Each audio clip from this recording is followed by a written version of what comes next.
Boa noite, mulherada. Hoje, hein? Meu Deus. O que é isso? É o Mercúrio retrógrado, meu filho. Hoje é um dia, né? Para mim, vou compartilhar aqui com vocês. Hoje é aniversário da morte do meu pai, né? De 7 anos que ele faleceu. E várias coisas. Menino doente, que não foi para a escola. Minha ajudante faltou essa semana.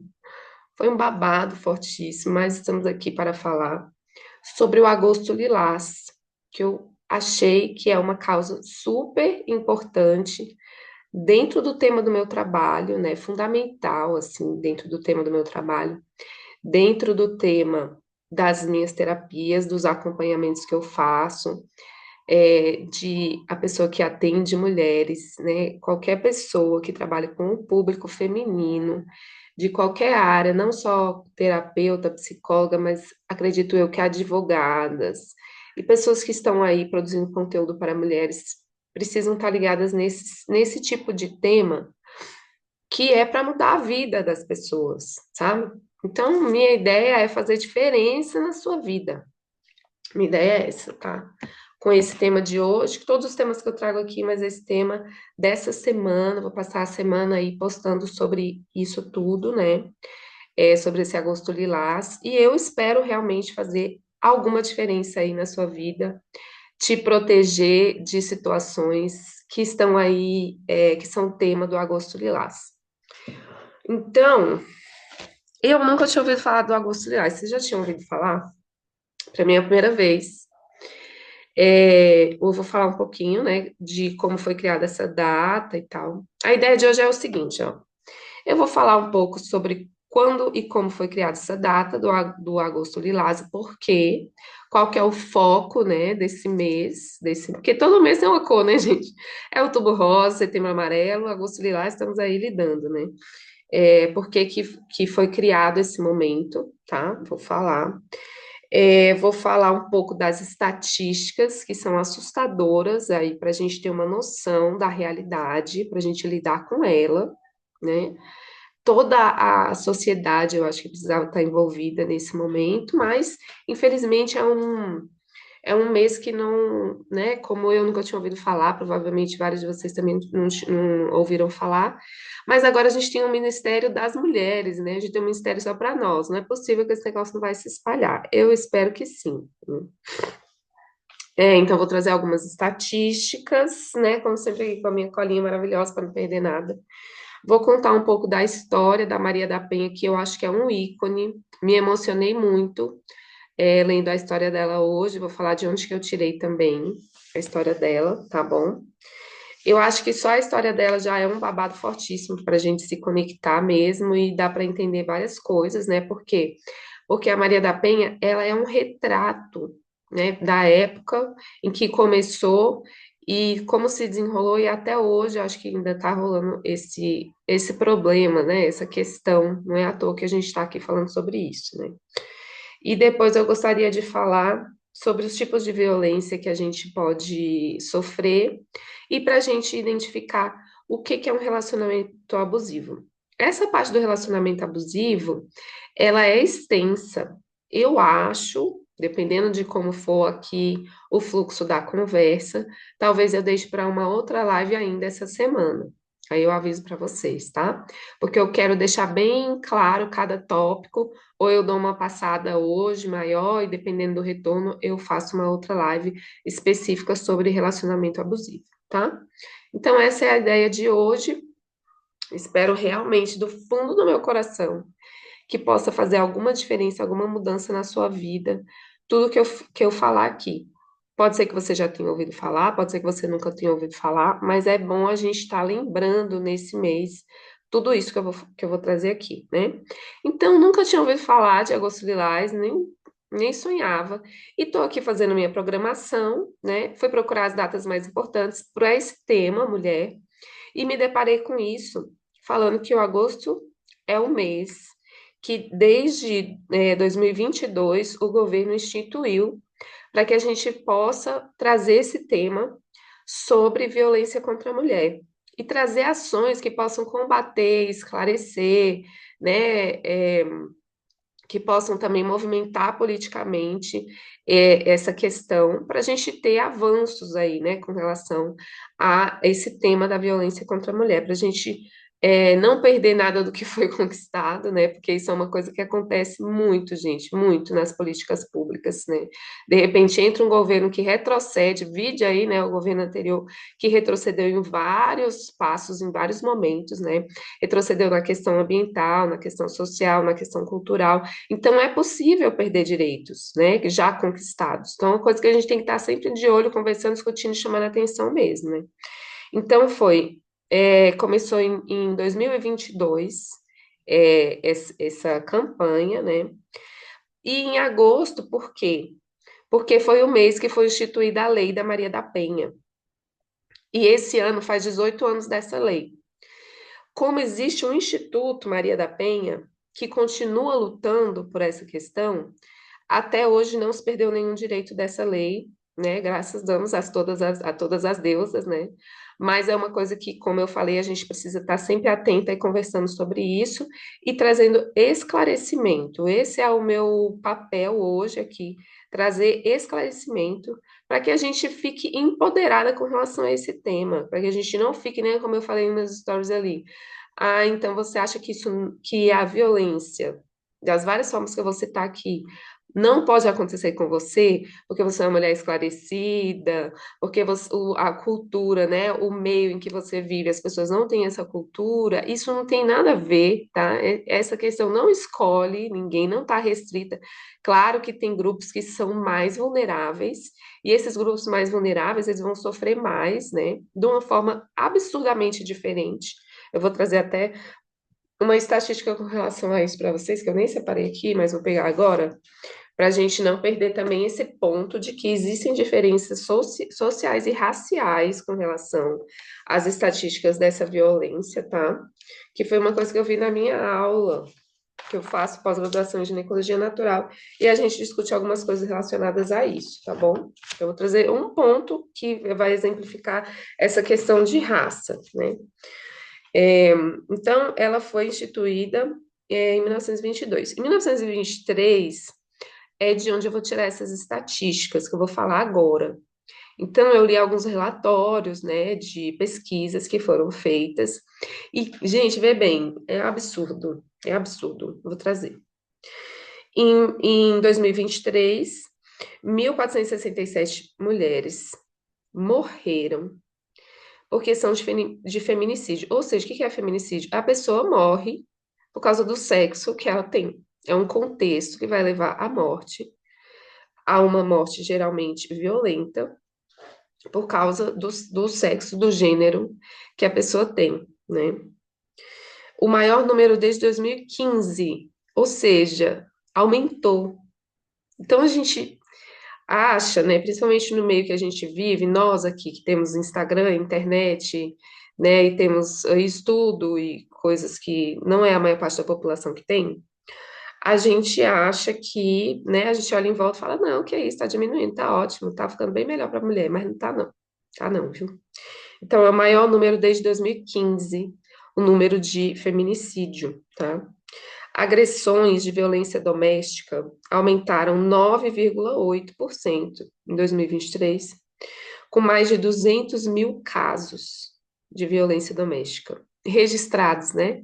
Porque tem, ou que foram incluídos na pesquisa, porque tem casos que não foram registrados e não está explícito como eles fizeram essa pesquisa. Você foi por boletim de ocorrência, você foi por perguntando, né, com as pessoas na rua, enfim, não está específico como que foi feita essa pesquisa. Então, registrados aí um aumento de 9,8% no ano de 2023.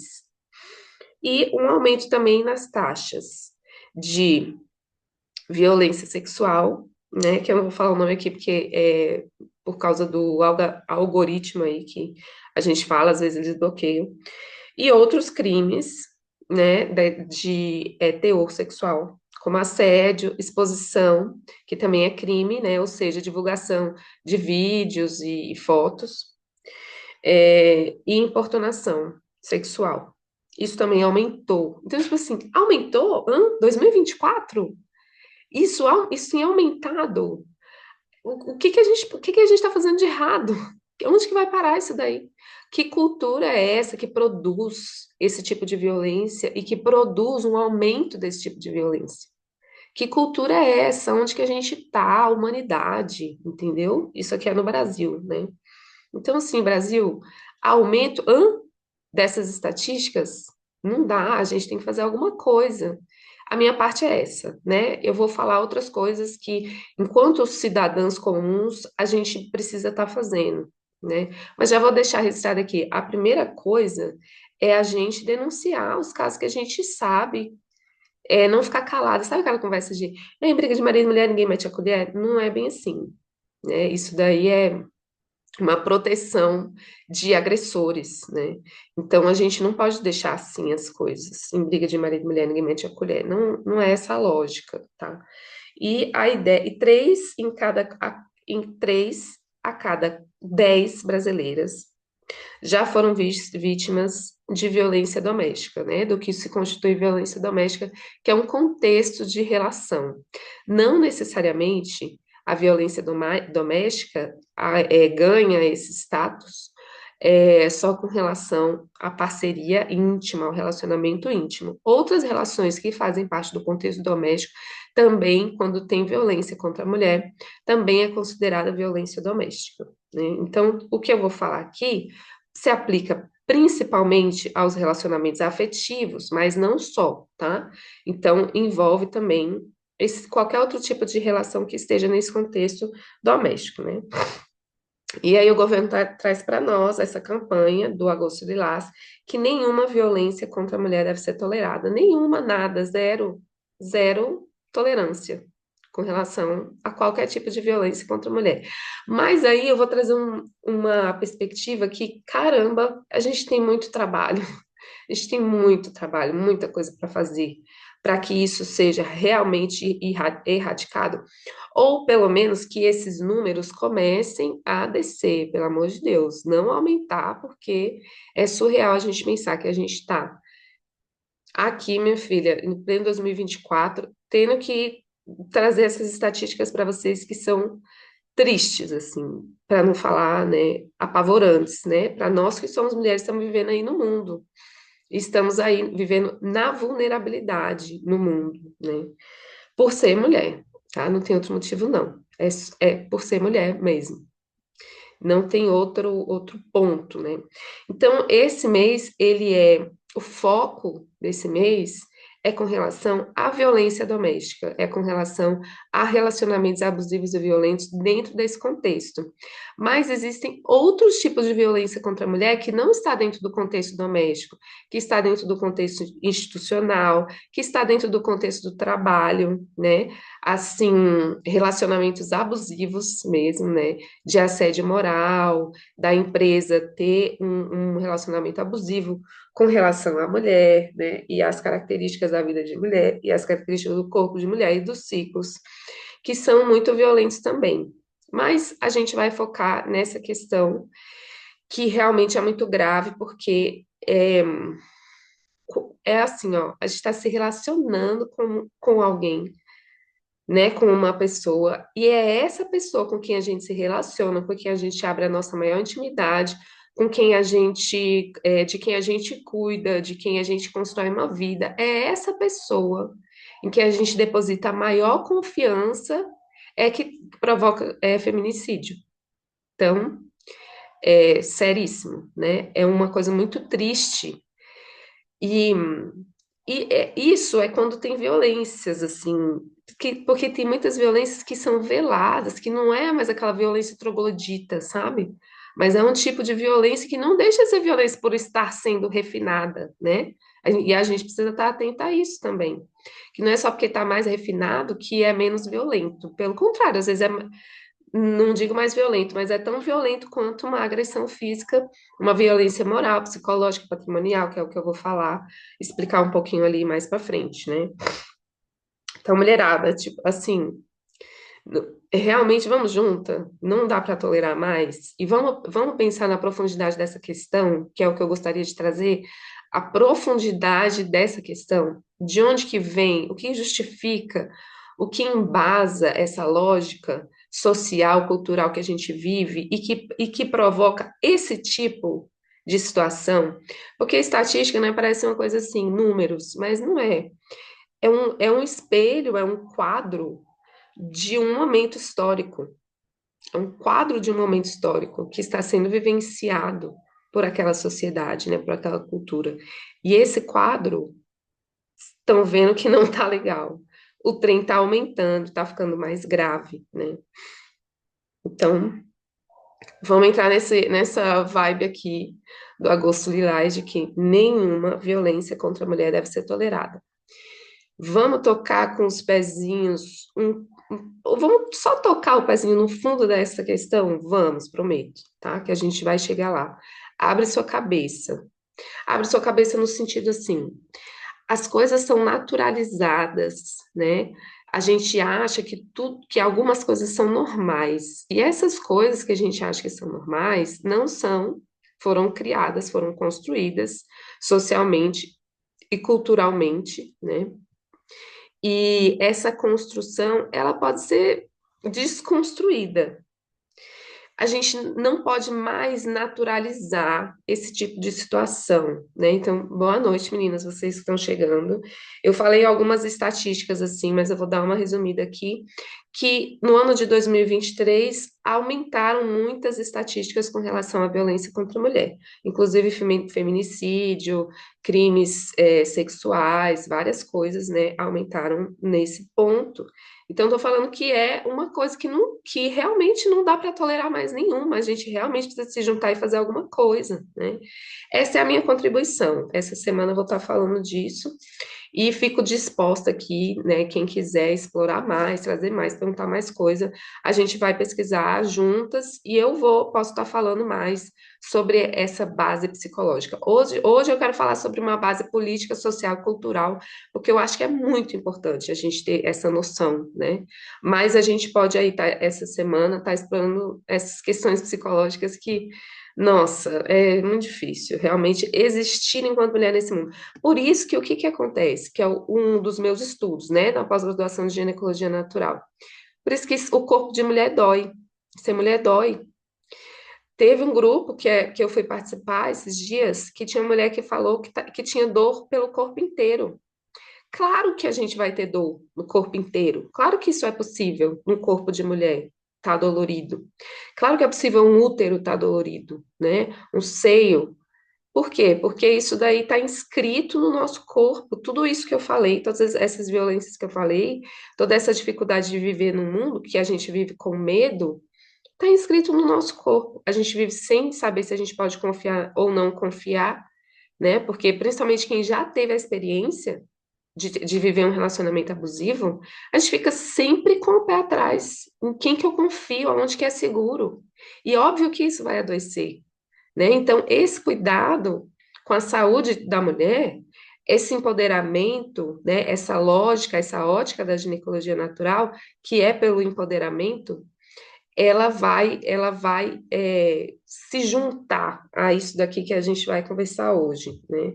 Nenhuma violência contra a mulher deve ser tolerada. Eita, menina, nós vamos ter que mudar de planeta, hein? Pelo amor de Deus, tá grave. Mas vamos lá, vamos com fé, tá? Porque a gente pode fazer diferença. Cada uma de nós, uma formiguinha, um grãozinho de areia, no nada. A gente pode fazer diferença no nosso entorno, né? Dentro da gente mesma, mudando as nossas perspectivas sobre o que é ser mulher. E com as nossas irmãs, com outras mulheres, a gente pode estar se apoiando e fazendo a diferença sim. Eu acredito muito nisso, e é por isso que eu tô aqui hoje. Por isso que eu tô aqui fazendo esse vídeo. Sei que outras pessoas vão assistir depois. E quero deixar aqui registrado, não, mesmo, tá? 2024, Patrícia falou tal coisa, e vamos ver como que vai ser daqui para frente, né? Com muita esperança de que a gente tenha um Ministério da Mulher, que alguma coisa mude nesse cenário, né? Mas vamos lá. Aí eu trouxe para vocês, para compartilhar, a história da Maria da Penha.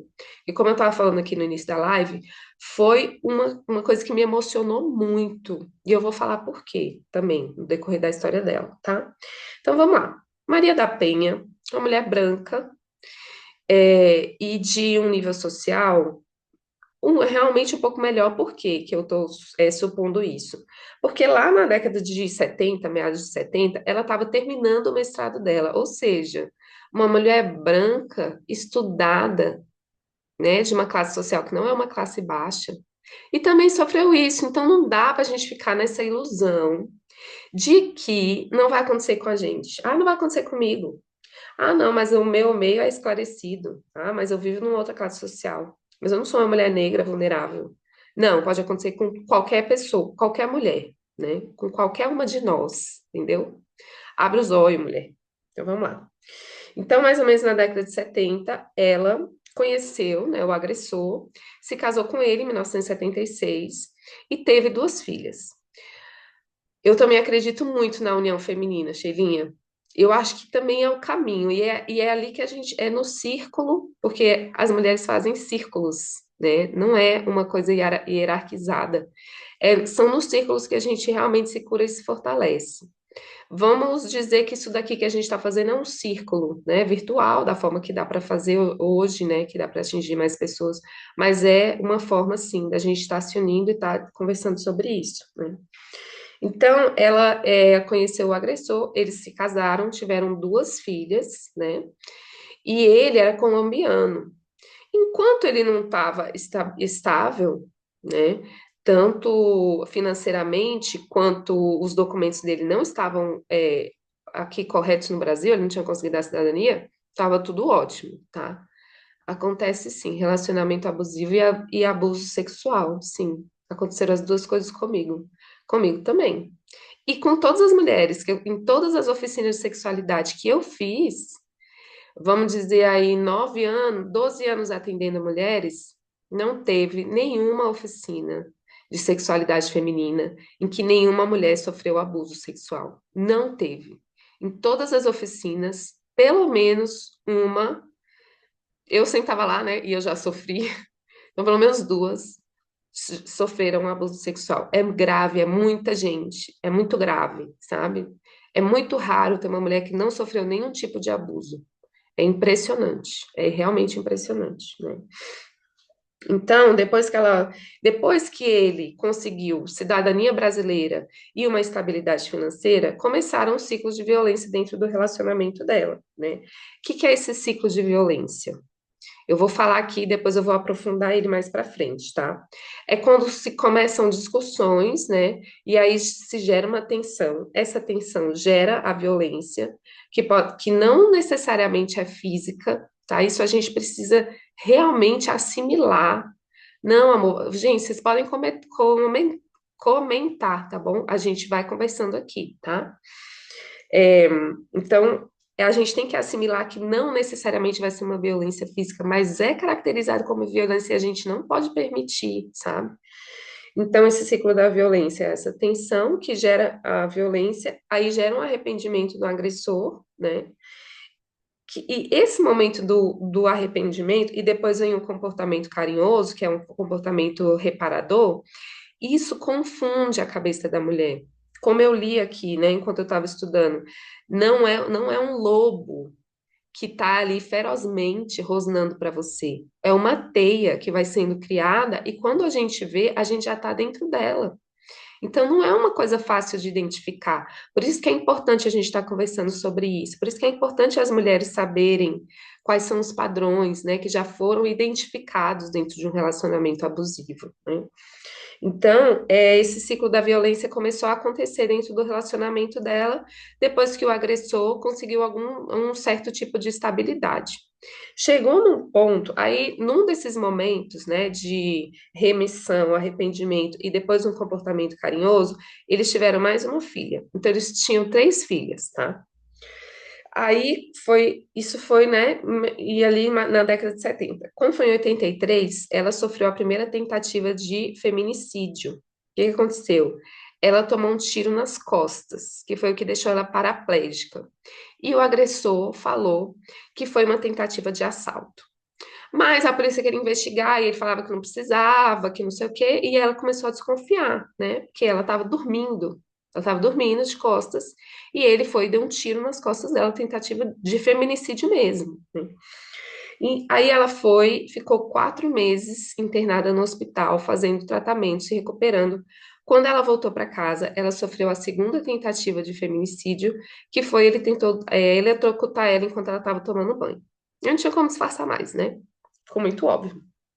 E aí ela conseguiu, e a justiça, ela comete muitas violências. No meu caso, mas no final de semana eu posso trazer também, né, que eu também sofri uma violência também institucional, jurídica, né, nesse ponto, que quando a mulher recorre à justiça, ela tem que se cercar de todos os cuidados possíveis para ela não ser considerada aquela que abandonou o lar.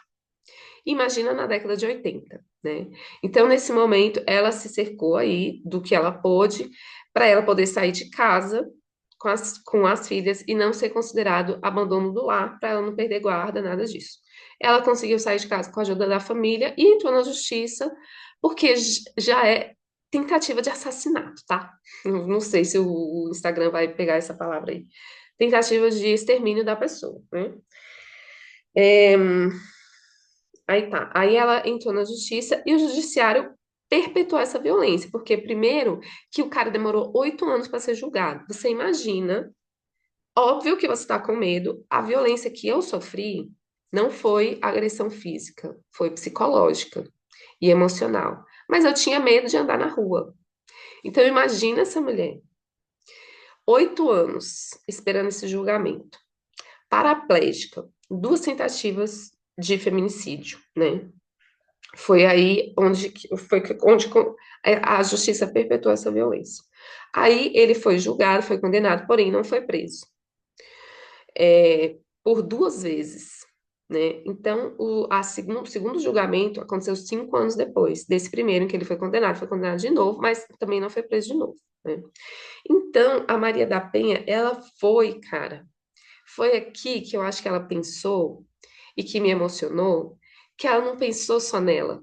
É igual eu estava falando aqui, é um cenário coletivo, é um cenário de todas as mulheres. Ela não fez isso só por ela, sabe? Ela fez isso por todas, porque essa mulher não desistiu. Eu desisti. Eu falei, cara, chega, machuca demais, já deu, eu vou gastar minha energia reconstruindo minha vida. Mas ela não desistiu, tá? Ela pegou todas as forças que ela tinha, que ela não tinha, e ela foi atrás. Aí ela entrou em contato, ela fez uma denúncia internacional, junto a órgãos latino-americanos de defesa da mulher. Ó, essa mulher, ela não aceitou, porque se hoje já é difícil, imagina naquela época, tá? E mesmo assim, o Estado permaneceu calado. Ela fez a denúncia, aí os órgãos internacionais foram falar para o Estado brasileiro: Oi, tudo bem? Como é que tá isso aí? O que está acontecendo? O Estado brasileiro calado. Por 4 anos consecutivos, o Estado brasileiro recebeu 4 notificações e não fez nada. Então, gente, não é uma questão individual, não é uma questão de dentro da casa da pessoa. São mulheres morrendo dessa forma, sem que o Estado fizesse nada. Tipo assim, o que que a mulher é considerada, né? Tem pouquíssimo tempo que a mulher é considerada gente. Tem 3 gerações no máximo. Porque antes era considerada propriedade. Há algumas gerações atrás nem documento não tinha. Então, assim, a mulher era considerada uma propriedade do homem. E até hoje a gente vê isso nos discursos, né? Nas lógicas culturais. Ninguém mexe com a minha mulher, ninguém mexe com o meu carro, ninguém mexe com a minha casa. Tá? Então não é uma pessoa. E para o Estado não era ainda. E hoje em dia também é muito complicado, ainda não tá. Ainda não é. Tá? Ai, conheceu pessoalmente a Maria da Penha, que mulher, cara. Fiquei emocionada. Ela participa ativamente de grupos em prol da mulher até hoje no Brasil. Infelizmente, o cenário é terrível. É terrível e era pior, né? E assim, graças à força que essa mulher teve, numa cadeira de rodas, ela não desistiu. 4 notificações, 4 anos seguidos. Imagina isso. Óbvio que não passou na cabeça dela, cara, isso não vai dar em nada, mas eu não vou parar, né? Claro que passou na cabeça dela, sim, acredito eu, porque passou na minha, passou na sua, né? Passou na sua, eu não vou fazer nada, porque isso não vai dar em nada. Eu vou me cuidar, eu vou me curar, eu vou refazer minha vida, eu vou cuidar de mim. Não dá, porque isso daí não dá em nada, né? E a nossa vida é destruída, né? Como provavelmente foi a vida dela. Ela ficou numa cadeira de rodas, né? Então, mas ela não desistiu, foi lá, 4 notificações e tal.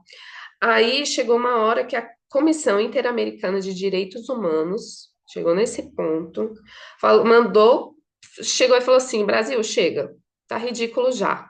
O Estado vai ter que fazer alguma coisa, tá? Então, o Brasil foi condenado, ele foi, aqui ó, em 2001, o Estado brasileiro foi responsabilizado por negligência, omissão e tolerância em relação à violência doméstica contra as mulheres brasileiras, porque eles entenderam que aquele caso era um exemplo de algo que acontecia sistematicamente com as mulheres brasileiras. E acontecia mesmo, né? Pensa aí. Isso aí é na época da minha mãe. Eu tenho 41 anos, né? Minha mãe tem 64, vai fazer. Então, uma geração atrás, tá? E eu tô contando aqui, né, meu caso, eu posso especificar mais, não é mais pra frente, mas eu entrei na justiça, simplesmente a justiça me ignorou. E ainda não vou nem, é triste. Eu não gosto nem de falar. Mas, enfim, ela conseguiu isso, que o Estado brasileiro fosse responsabilizado por negligência com relação às mulheres brasileiras, né? Cara, isso é muito legal, sabe? Isso é um exemplo, assim, é um exemplo mesmo para a gente primeiro agradecer essa mulher que foi muito potente, muito corajosa e se espelhar nela, assim, para a gente não desistir, sabe, de alcançar nossos direitos e de utilizar essa lei para a gente ter essa honra, né, honrar a história dessa mulher e se utilizar dessa lei. Essa lei só é aplicável para mulheres, só para mulheres, né? Por quê? Porque com relação ao sexismo, né, ao feminicídio e à violência contra a mulher. Então, é só mulheres que podem se utilizar dessa lei, né? Aí o Brasil ficou obrigado a completar, finalizar o processo dela, a identificar e culpar e punir por que que atrasou e quem foi que fez esse atraso, e reparar ela simbolicamente, né? Ela recebeu uma indenização do estado do Ceará, parece, se eu não me engano. E também foi obrigado a fazer uma reforma que evitasse essa tolerância à violência contra mulheres, né? E ainda recebeu algumas recomendações bem específicas e particulares. Daí, nesse momento que o Brasil recebeu isso daí, aí o Estado brasileiro falou: Nossa, parece que agora nós vamos ter que fazer alguma coisa, né? Entendi. Aí, isso eu tirei tudo do site do Instituto Maria da Penha. Então, esse instituto existe. Quem quiser, dá uma olhadinha no site, porque é muito potente isso. Ela continua fazendo esses trabalhos, como a Sheila falou. Ela está ainda nessa luta, né? Porque é uma luta que ainda não acabou, pelo amor de Deus. Essas estatísticas que eu li, elas estão aumentando, sabe? A gente não perdeu direitos, mas a gente vive numa cultura que o troço não muda. Você olha, você acha que mudou. Uma mulher pode até sair com uma saia curta na rua, mas depende da onde, como, quando, por quê, com quem que ela tá. Não tá assim, gente. Piorou, entendeu? Piorou. As estatísticas pioraram no ano passado, né? Então a gente tem que estar atenta, né? E aí, nesse momento, então, juntaram-se algumas ONGs brasileiras para a construção dessa lei, né, que foi aprovada aí, é, há 18 anos atrás, né? Como que está a aplicação dessa lei? O Estado tem a lei, tem as políticas, né? Mas na execução das leis e das políticas, o Brasil realmente, ó, a Sheila colocou, o Brasil é o quinto país mais violento do planeta com relação às mulheres. Então, tipo assim, na execução das políticas e dessa lei especificamente, é deprimente, é deplorável, sabe? Triste. Tem os processos, né? Tem a Casa da Mulher, tem essa lei, tem a Delegacia da Mulher. Cara, dá vergonha de ouvir as histórias, né? Que a gente já ouviu. Teve uma mulher que, que eu soube que era amiga da família, que ela sofreu a violência, ela ficou muito nervosa, aí ela foi na Delegacia da Mulher. E eles falaram que não ia atender ela daquele jeito, que ela estava muito nervosa, ela estava xingando o cara e ela estava não sei o quê. E aí falaram, ó, melhor você ir embora, porque senão você vai ser acusada de sei lá o quê, de violência. Então, tipo assim, É surreal, tá? É uma coisa que a gente fica com medo de recorrer à justiça. Não tem quem nos defenda. Essa é a verdade. Muito pouco funciona dentro do Estado brasileiro. Poucas desses instrumentos jurídicos e políticos, né, e legislativos, pouco funcionam em poucos lugares, para poucas pessoas, né? Então, existe uma vulnerabilidade que é a vulnerabilidade racial, a vulnerabilidade socioeconômica, né? Ou seja, as mulheres negras, elas são muito mais violentadas. Falei que eu ia trazer uma estatística, vou trazer aqui, tá? Com relação a violência contra meninas, né? Então, de 2011 a 2017 foi feita uma pesquisa de quantos abusos que as meninas sofreram de 0 a 9 anos, abuso infantil, né? 45% das meninas eram meninas negras e 7% meninas brancas, tá? Dentro da estatística, outros públicos, tá bom? Então, olha que diferença surreal, tá? Não são 3 pontos, tá? 45% das meninas que sofreram abuso eram negras e 7% brancas. Então é uma diferença absurda, porque dentro dessa cultura a mulher negra é sexualizada muito antes e o corpo da mulher negra, se o da mulher no geral é objetificado, pelo amor de Deus, a mulher negra nem se fala, que historicamente é visto como um corpo objetificado profundamente, porque se uma mulher não é considerada gente, uma mulher negra é considerada uma classe de qualquer outra coisa, né? Eu acredito que somente através do conhecimento, educação e a mulher poderá ocupar mais espaços públicos e cadeiras de poder. E a gente tem que ocupar, senão isso não vai mudar. A gente tem que estar lá dentro. A gente tem que não vão nos dar espaço. O espaço não vai ser dado. Ah, não, senta aqui, ó, que agora você vai legislar também. Senta aqui que agora você vai ser juíza. Não vai ter isso. Tem que ir com a cabeça baixa e tacando o chifre para passar, entendeu? Não tem preparação para essa situação. Não existem pessoas destinadas com especialização para lidar com os tipos de mulheres que sofreram violência. Nem em hospital, gente. Sinceramente, em lugar nenhum. Na justiça, é muito raro uma mulher que é devidamente acolhida num caso de violência física, emocional, psicológica, nem se fala, né? Para virar a situação, os espaços públicos de poder são ocupados por homens héteros e brancos, que eles vivem outra realidade, tá? Eles vivem em outro planeta.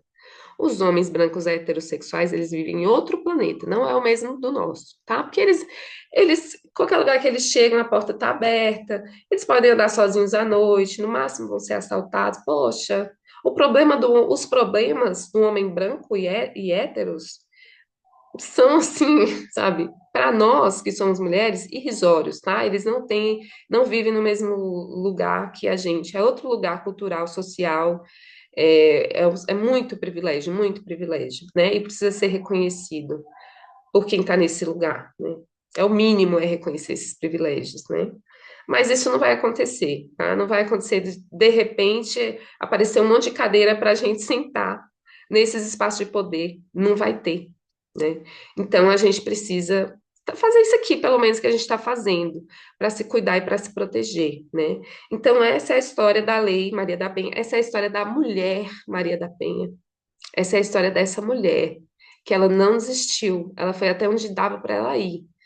E ainda bem, né, que a gente tem pelo menos essa lei que está cobrindo, que está ali no papel, e em algum momento, à medida que as gerações vão passando e a gente vai conversando e a gente vai se empoderando, a gente vai compreendendo, então a gente vai conseguir ter espaço, né?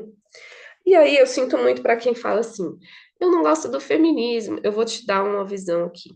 Vamos chamar feminismo de sexismo, tá? Porque esse nome realmente foi infeliz, né? Porque ficou o oposto do machismo e não tem nada a ver com isso, né? Mas o que que acontece? No momento em que as mulheres têm muitas camadas, meu Deus do céu, essas questões sociais, assim, são muito profundas, né? Na medida que as mulheres começaram a perceber e a se levantar contra o sexismo, surgiu uma primeira linha de feminismo que eram mulheres que não sabiam muito o que fazer para onde ir. A Sheilinha falou, e nas religiões, e na espiritualidade, abusos psicológicos e físicos. É aí que o bicho pega, porque vai tocar no sentido da vida. E aí a pessoa já está mais do que vulnerável, aberta. É como nos relacionamentos íntimos. Você está na maior vulnerabilidade do seu ser, você está aberta, entregue e a teia acontece. Não é um lobo rosnando na sua cara, é uma teia que você se vê presa depois de muitos fios, né? E eu gostaria muito de esclarecer um pouco desses fios aqui. Pois é, se fala muito sobre lei da atração dentro da espiritualidade, sem nenhum contexto social, político, econômico, racial. É muito perigoso isso, sabe? E é violento isso. É violento contra a mulher, né? Isso é um tipo de violência contra a mulher. Falar sobre isso, né? Que a gente tem que curar o nosso feminino interno, pelo amor de Deus. Vamos estudar história, vamos entender o que está acontecendo em volta da gente. Se é mesmo essa questão, a gente de novo é responsabilizada pelas marmotas e as violências que os outros fazem. A gente que tem que curar nosso feminino interno, pelo amor de Deus, a gente tem que se fortalecer, a gente precisa curar essas feridas que esse patriarcado coloca dentro da gente, né? A gente tem que curar feridas de estar vivendo enquanto mulher nesse mundo, para a gente não ficar sofrendo e nem ser mais vulnerável, e nem ser mais inocente desse jeito, ingênua. É isso que a gente precisa fazer. Não é curar nosso feminino interno. Daí que é a minha rusga com o sagrado feminino, pelo amor de Deus, meu povo. Eu trabalho com mulheres, eu trabalho na conscientização de mulheres, na cura com mulheres, já trabalho há séculos, de várias formas, e eu nunca gostei desse termo e nem dessa cagação de regra desse sagrado feminino que tá por aí, né? Estou generalizando, tá? Não conheço todos os trabalhos, mas generalizando, não, entendeu? Não dá. Então, o que eu tava falando? Sim. Aí, o que que eu tava falando, gente? Me perdi. Tudo bem. Tudo bem, porque tudo isso aqui é importante. Tudo isso é importante. Então, a gente vive, a gente cresce, a gente nasce, se reproduz e morre num caldo. Ah, sim, tava falando do feminismo, né? Num caldo de uma lógica que tem desde a civilização grega, ou antes um pouco, em algumas, né, civilizações, mas da onde eu vi, que eu dei essa pesquisada aí desde a civilização grega que a mulher é considerada um subtipo de criatura, não é um animal, mas também não é um ser humano completo. Tanto que, quando você vai estudar a espiritualidade, as coisas de desenvolvimento pessoal, antigas, psicologia, tudo fala assim, o homem. O homem é a sua consciência, o inconsciente do homem. Ah, o homem para se desenvolver, uai, só o homem. É o homem que é. Hoje em dia a gente tem que ter cuidado com essa linguagem. Por que que a gente não fala pessoa? Por que que a gente não fala as pessoas? Não, é o homem. A gente não pode reproduzir isso daí mais. Mulheres, a gente não pode falar isso. Ah, o homem se desenvolve, não podemos. A pessoa. Cuidado com essa linguagem, né? Então, no momento que as mulheres começaram a acordar para isso, surgiu um movimento antissexista, que foi assim, tipo, não, a gente precisa ter os mesmos direitos, a gente também tem que ser considerado enquanto pessoa. O que é que o pessoal tá fazendo aí fora? Que eu não tô mais querendo ficar aqui nesse lugar que me enfiaram. Eu tô querendo ocupar outros espaços. O que que eles estão fazendo aí? Ah, é isso aí quero fazer também. É isso aí também quero fazer também. E aí a gente acabou, nesse primeiro movimento, talvez, não considerando que existem diferenças sim. E que não dá pra gente ser igual. Existe uma coisa chamada equanimidade, que é cada pessoa tem as suas necessidades atendidas, essas necessidades são diferentes, né? Então, num primeiro momento, veio muito com essa força de que, ué, eu quero também isso aí, eu quero ser igual. A gente nunca vai ser igual, tá? Cada pessoa tem a sua especificidade e as suas necessidades. E aí esse movimento foi se reorganizando em outras, de outras formas, né? Mas para dizer que a gente não precisa do feminismo, ou que o feminismo é errado, é ruim, vamos estudar um pouco, vamos pensar um pouco, estudar um pouco, porque esse é o nome que confunde, né? É o sexismo. A Bell Hooks, ela fala sobre isso. O livrinho dela tá até ali atrás. Eu vou pegar, gente, porque eu vou recomendar para vocês, tá? Eu vou pegar o livro dela aqui, com licença. porque eu vou recomendar esse livro, que eu acho que é fundamental da gente, todas as pessoas que têm algum interesse numa humanidade melhorzinha que essa, tal. Bell Hooks, O Feminismo é para Todo Mundo. Ela fala sobre isso, ela fala, gente, eu prefiro a palavra sexismo porque ela confunde menos, né? Então, foi esse movimento contra o sexismo. O que é sexismo? De alguém ser considerado menos por causa do sexo ou do gênero, tá? Então, é sobre isso que esse livro vai falar. E a gente vive nesse caldo que é naturalizado, porque esse sexismo, ele é realmente estrutural, ele faz parte da lógica, né? Ele faz parte de uma... a gente chega aqui, nesse planetinha, e desde a barriga, ai, menino ou menina? Ai, menina, aí começou. Começaram-se a criar expectativas e lógicas e tratamentos diferentes para este ser humano que está vindo num corpo de mulher. Quando a gente nasce e sai dali do útero e chega nesse mundo, já não é, gente, assim, purinha, purinha. Não. Já se cria um monte de pressupostos, tá? Nossa, essa aí vai dar trabalho, hein? Ai, que menina linda. Nossa, ela vai dar trabalho. Ai, prende. Como é que é? Prende seus carneiros que o meu bode tá solto. Sei lá, umas coisas muito misóginas, né? Misoginia, outra palavra. Misoginia é assim, no mais raso, ódio e aversão a mulheres. Mas isso é uma base de várias coisas que a gente vive no dia a dia, não para se questionar e acha que é natural. Acha que o feminino, prende suas caras que meu bode tá solto, né? Pelo amor de Deus.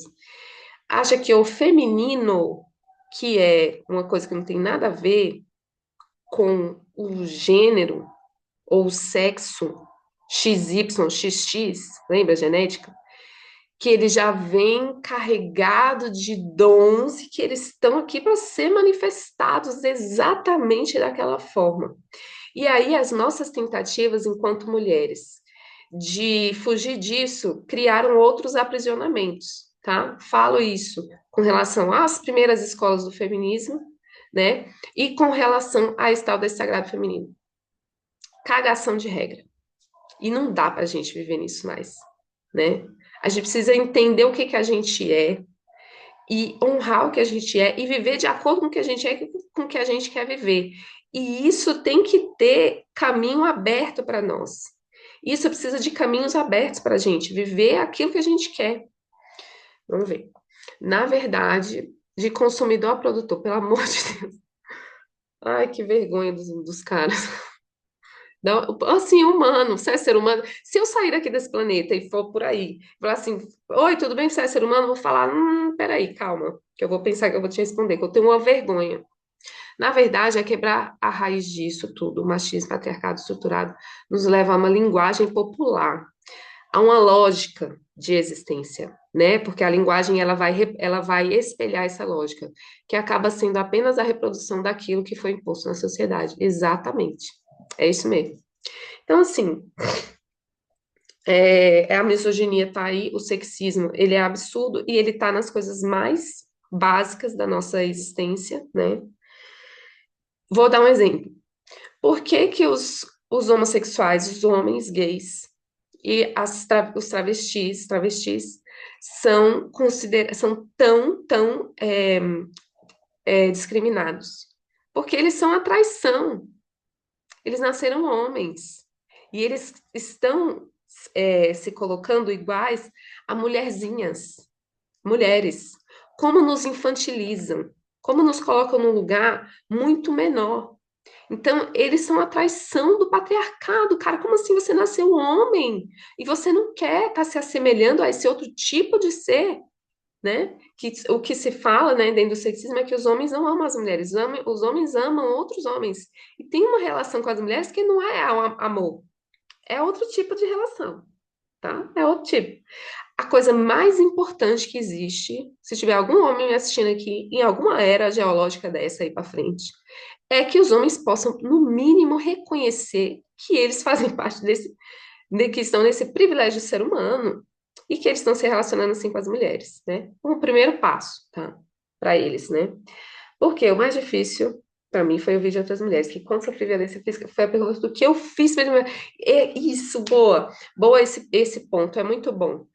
Essa misoginia, esse sexismo não é exclusividade dos homens. Está na nossa existência. A gente, enquanto mulher, e a Bell Hooks ela vai falar isso aqui nesse livro.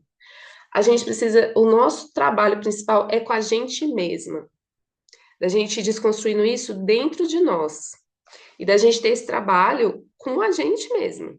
Não é olhando ali só o outro. Olha lá o outro lá. Sim, e você, meu amor? O que que você está reproduzindo que é uma base, que é a base cultural, é a base filosófica que perpetua a violência contra as mulheres? O que que você está reproduzindo com você mesma? Vou dar um exemplo. Quem é atendido por mim vai achar, ai, ela tá falando de mim. Cara, não tô falando de ninguém específico, tô falando de várias mulheres que eu atendo que têm esse padrão. A mulher se sente na obrigação de estar cuidando, cuidado emocional, logístico, organizacional e executor do lar, da casa e de todos os moradores da casa. E além disso, a mulher tem os desejos, ela quer viver a vida dela, ela quer fazer outras coisas, tá? Ela precisa, né? A gente precisa ter um mínimo de independência financeira. Eu vou falar isso quando eu for falar dos relacionamentos abusivos. Eu acho que vai ficar para outra live, gente, essa questão dos relacionamentos abusivos, porque essa parte aqui, ela é muito importante da gente estar se questionando. Eu estou só plantando sementes, porque o feminismo ou o sexismo é um estudo profundo, sabe, das bases da sociedade, que a gente precisa ir até lá.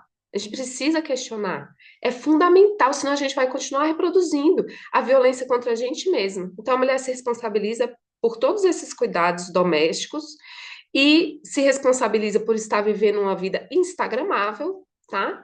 Malhando, meditando, viajando com as amigas, tomando vinho, trabalhando pra caramba, tendo que ganhar dinheiro. É uma sobrecarga surreal que a mulher não percebe. Ela realmente acha, olha como que a gente perpetua uma violência contra a gente mesma. A mulher realmente acha que ela tem que dar conta. É o mínimo para ela ser uma mulher. Senão ela se acha um fracasso. Não é possível um ser humano dar conta de tantas demandas. Não é possível. Não tem como. Não tem como. Só que a gente vai para terapia para entender qual que é o problema comigo, que eu não estou conseguindo lidar com todas essas demandas. Eu tenho TDAH. A mulher chega para mim e fala, eu tenho TDAH, porque eu não consigo, eu tento me organizar e não consigo. Falo, vamos listar essa demanda, vamos listar a demanda só da casa, só a que você faz, porque meu companheiro ele é super legal, ele até me ajuda. E a gente acha que é isso. E isso é muito violento. A gente mesma está imersa até aqui nessas lógicas. E a gente precisa desconstruir elas.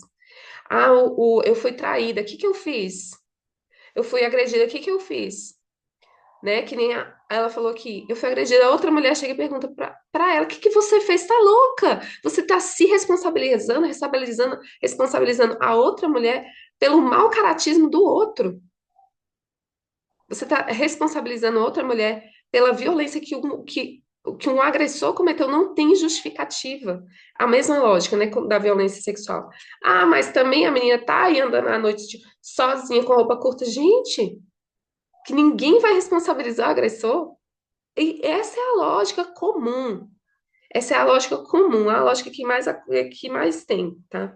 Então, misoginia, sexismo não são só nomes, são coisas lógicas que estão dentro de nós e que sustentam, embasam e nutrem a violência contra a mulher, tá? Eu vou já fechar. Quem quiser comentar, pode ir comentando que eu vou lendo, tá? Eu vou trazer quais são os tipos de violência para a gente não ter na nossa cabeça que é só violência física, tá bom? E aí eu faço outra live depois com relação, só falando sobre os relacionamentos abusivos, para a gente ter na nossa cabeça o que que eu tô precisando mirar para não cair nas conversas no golpe umas violências dessas, tá? Tipo de violência física, né? Mas física não é só uma agressão física no sentido de bater, sabe? Um empurrão, uma porta na cara. Isso daí já é violência física. Não, sabe aquela coisa que eu falei, ó, nenhuma violência contra a mulher deve ser tolerada. Deve começar de nós, com a gente mesma, se fortalecendo em muitos sentidos para a gente não precisar tolerar isso daí, tá?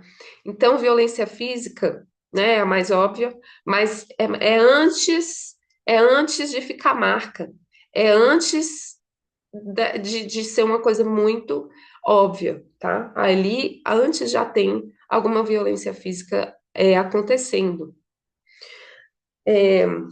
Violência sexual, né? Também não é só um sexo sem consentimento, feito à força física, mas é também o sexo onde a mulher é manipulada, coagida, ameaçada a fazer. E aí que é o que se chama, né, de peririnha, aquela palavra marital, que é o próprio companheiro cobra aquilo. Fala, não, mas tem que ter, porque você acha que eu casei? Ah, mas por quê? Não sei o quê, e vai se aproximando e você se acha na obrigação sem a vontade de fazer. Isso também é violência sexual, né? Violência psicológica, que aí vai entrar naquele outro tema dos relacionamentos abusivos, eu vou entrar um pouco mais, que é uma tortura aí de estar falando coisas e estar agindo de uma forma que não está, que é incoerente, mas é incoerente de uma forma que te machuca. Isso também é violência, né? E isso também a gente não dá para ficar aceitando, gente, não dá mais, entendeu? Não dá. Ah, mas pelo menos, eu vou falar sobre isso depois. Ah, mas pelo menos ele não me bate, eu vi isso. De uma pessoa, de uma mulher, de uma classe social mais baixa. Mas pelo menos ele não me bate. E esse mais pelo menos é o que, que mais tem aí que está sendo tolerado por essa mulher, por vários motivos, né? E muitas vezes é uma dependência econômica, muitas vezes é uma dependência de organização familiar. Como eu já atendi várias mulheres também, eu não posso sair do meu casamento porque eu não tenho ninguém para me ajudar com as crianças, porque eu não trabalho, porque eu não tenho dinheiro, porque eu preciso refazer minha vida profissional, porque eu parei tudo para me dedicar para a família, né? Então, isso são formas de violências psicológicas. Essas violências vão se entrelaçando e enredando numa uma teia, justamente. Vai criando uma teia. Às vezes a violência física é a última, às vezes ela não acontece. Mas a mulher já está sendo violentada em muitos sentidos, né? E que são muito graves, e são muito difíceis de se recuperar, e demanda muito tempo da gente, para a gente se recuperar, em níveis muito profundos, né, do nosso ser. Violência moral, né, que é quando existe para fora do contexto familiar, a imagem da mulher é desfeita, né, é colocada como outra coisa que a mulher simplesmente não é, ou se for, tanto faz, né, mas violência moral está profundamente colada com esse ideal de mulher que, existem várias caixinhas, né, que a gente tem que se colocar, não dá pra gente ser a gente mesma, e o ideal de mulher é uma mulher séria, que trabalha, que é mãe, não faz mais nada. Ela tem que ser mãe, tem que trabalhar, ou dentro de casa ou fora, não fazer mais nada. Porque senão aí já, tá, a pessoa já pode utilizar das coisas que ela sabe para te expor, né, uma violência moral. Patrimonial, a violência patrimonial eu não sabia que existia isso. Eu sofri esse tipo de violência, para mim foi a mais grave que eu sofri. Não foi a mais grave, né? É justamente essa teia, né? Essa teia, quando a gente sai dela e olha para ela, fala, caramba, aonde que eu tava, sabe?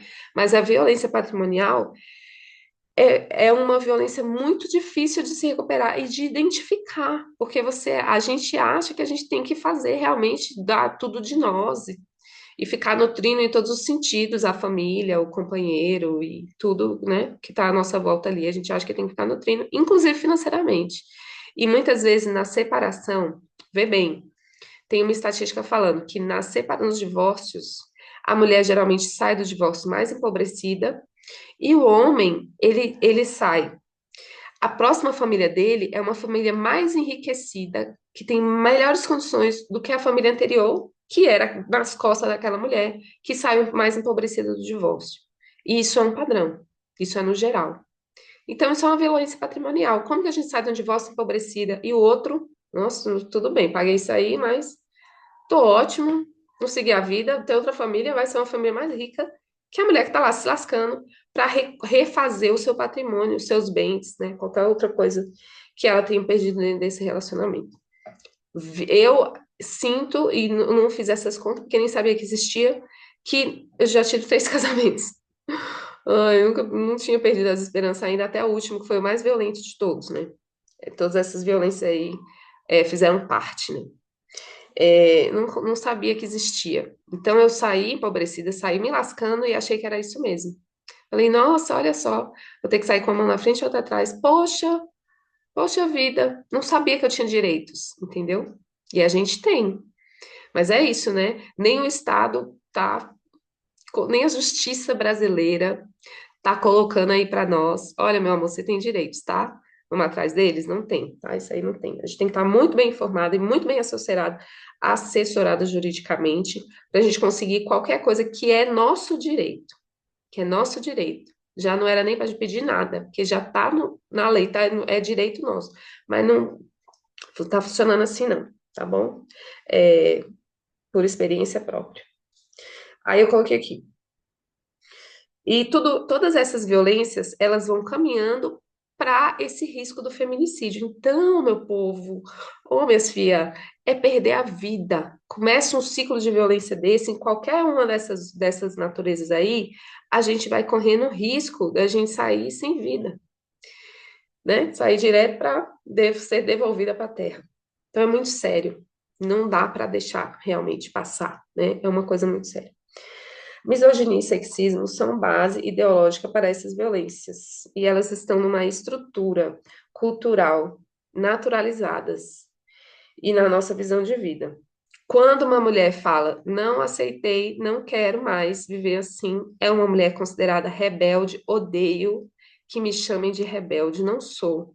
Eu sou uma mulher consciente que isso aqui tudo que eu estou estudando, eu tive a sorte de entrar em contato na faculdade, quando eu fiz psicologia, que a gente tinha matérias sobre o feminismo. Aí é um choque de realidade. Você fala assim, eu tava melhor do outro jeito lá que eu tava vivendo, inocente, sem saber de nada disso. Dói se desfazer dessas ilusões. Dói muito. Mas é melhor do que a gente viver na ingenuidade, não é mesmo? E correndo todos esses riscos, né? Então, a mulher que é considerada rebelde, e aí ela acha, quando a mulher é considerada rebelde, não, você é muito rebelde, você tem uma personalidade muito forte, você é muito brava. Ah, não, você é brava. Não, você fala as coisas muito grosseira. Por quê? Por causa de uma comunicação assertiva, né, e decidida. A gente é considerado assim. Aí a gente vai, como isso está entranhado nas nossas células, a gente tem uma parte nossa, pelo menos, que vai dizer assim: poxa, não consegui, algo está errado comigo. Poxa, eu sou grossa, não mereço um relacionamento, então. Não sei me relacionar. Vem essas ideias dentro de nós e a gente se sente culpada. E aí vai para essa dor psicológica, que também é violência. Que também é violência. Da gente não poder ser, claro, uma pessoa decidida, que sabe o que é da vida, que sabe se comunicar, é considerada rebelde, entendeu? É brabo, né? É considerada uma mulher diferente, você é diferentona, hein? Nossa, mas você fala, você viu como você falou com o fulano? Não quero, não. Que isso, Patrícia? Uai, gente. Imagine se eu fosse homem e tava assim, alguém falando de mim que eu era rebelde. É rebelde por quê? Sendo que não tem homem rebelde. Não existe esse adjetivo para o homem. Se ele fala assim, ah, não quero, não. Poxa, ele sabe o que quer, né? É o mínimo para um homem. E para nós, não, por quê? Entendeu? Então, assim, vem me chamar de rebelde, de grossa, eu fico puta, aí eu sou chamada de brava. Você tá entendendo, minha filha, a profundidade do problema, né? Ainda mais eu que sou uma mulher negra da periferia, se eu não falar um pouquinho mais alto, ninguém me escuta. Se eu não se eu não me vestir, não me comportar e eu não me impor, eu vou parar aonde? Eu vou conseguir o quê? Enquanto uma mulher negra que nasceu em Sobradinho. Eu cheguei na Universidade de Brasília, não tinha cotas. Passei lá porque Deus quis, né? Cheguei lá, era outro planeta para mim. Só tinha gente branca, classe média alta, os meninos tudo já dirigia. Minha filha, se eu não falasse, se eu não me colocasse, se eu não desse um jeito de estar ali, o que ia ser de mim eu ia ter terminado esse curso, tá? Passei 15 anos na universidade, fiz dois cursos lá. O segundo já passei por cotas. Uma luta para instalar essas cotas na universidade, UNB, Universidade de Brasília, dou o nome e o endereço, né? Então, minha filha, eu não posso abaixar minha cabeça. Meu pai, que é negro, que é um casamento interracial, meu pai sempre chegou para mim e falou assim: você nunca abaixa sua cabeça para ninguém. Meu pai chegou e falou, eu cresci ouvindo isso. Nunca abaixe sua cabeça para ninguém. Então, meu amor, se você, que é uma mulher, chega num lugar, tá, mas aqui pode ser. Tu acha que tu vai parar onde? Então a gente tem que ser sim. A gente tem que ser brava, a gente tem que ser louca, a gente tem que ser rebelde, porque não dá para aceitar isso daí do jeito que tá. Não é porque é chato, é porque mata, é porque machuca. É porque a gente morre, entendeu? Não é qualquer risco. É um risco muito sério. É porque a gente doa a nossa vida, doa toda a nutrição do nosso ser, toda a nossa energia para ficar mantendo a vida dos outros, né? A troco, a custa do quê? Da nossa própria vida, da nossa própria existência, do nosso próprio lugar no mundo. Então não é porque ela é rebelde, não, porque ela é brava, porque ela é louca, não. É porque a gente tem que realmente ocupar esses espaços. Assim, tomar eles, pegar da mão do outro. Triste, louco ou má. Será qualificada aquela que recusar a seguir receita tal. Pois é. Então é isso, né? Vamos ser as doidas, então. Já tatuei uma onça no braço, fui roubada duas vezes. Por isso que é bom ser, sabe? Chama do que quiser. Não dá para aceitar isso, né? Não dá para aceitar um monte de coisa que tá colocado aí para nós, para a gente viver com medo e correndo muitos riscos muito sérios, né? Então, meus amores, eu vou parar aqui, tá bom? Hoje, eu acho que a gente, né, trouxe várias coisas que são muito importantes, assim. Eu vou marcar essa outra live ainda essa semana, talvez na sexta-feira, ou amanhã mesmo, né? Nesse horário também, 9 horas, que os meninos já dormiram, eu já terminei de limpar a casa, fazer o que tinha que fazer, guardar as coisas da janta. E a gente vai conversar sobre o relacionamento abusivo. Por quê? Porque o feminicídio acontece principalmente, majoritariamente, dentro dos relacionamentos afetivos. Então, a gente tem que saber sobre isso. Não dá para a gente viver inocentemente nesse mundo acreditando no amor romântico dos filmes. Minha menina do céu, não dá. A gente tem que estar ligada no movimento, tá?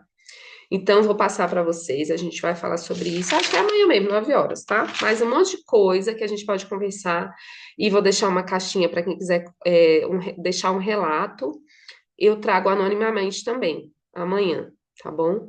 Então é isso, tô com sangue nos olhos, transbordando de crença, eu vim para fazer diferença, vamos fazer a diferença. Primeira coisa, desconstruindo o sexismo dentro de nós, mesmo que a gente não merece viver com esse veneno dentro de nós, né? E isso é um trabalho de todos os dias até o fim da vida, tá? Porque é forte, o babado é fortíssimo. Boa noite, minhas lindas. Sempre bom também estar aqui com você, Sheilinha, mesmo que no virtual, né? Mas estamos juntas, sempre, sempre, sempre. Mulheres, contem comigo. Vamos contar umas com as outras, né? Que é assim mesmo que a gente vai conseguir essa vitória, tá bom? Para as próximas gerações aí e para todas as mulheres, como nos inspira a Maria da Penha. Um beijão para vocês. Amei a presença. Compartilhem essa live com quem mais vocês acham que pode ser importante ouvir isso que a gente conversou aqui, tá? E talvez aí amanhã eu vou divulgar aqui, a gente converse sobre os relacionamentos, tá bom? Manas Unidas, é isso aí. Vamos juntas, meninas. Boa noite, gratidão. Gratidão, maravilhosas.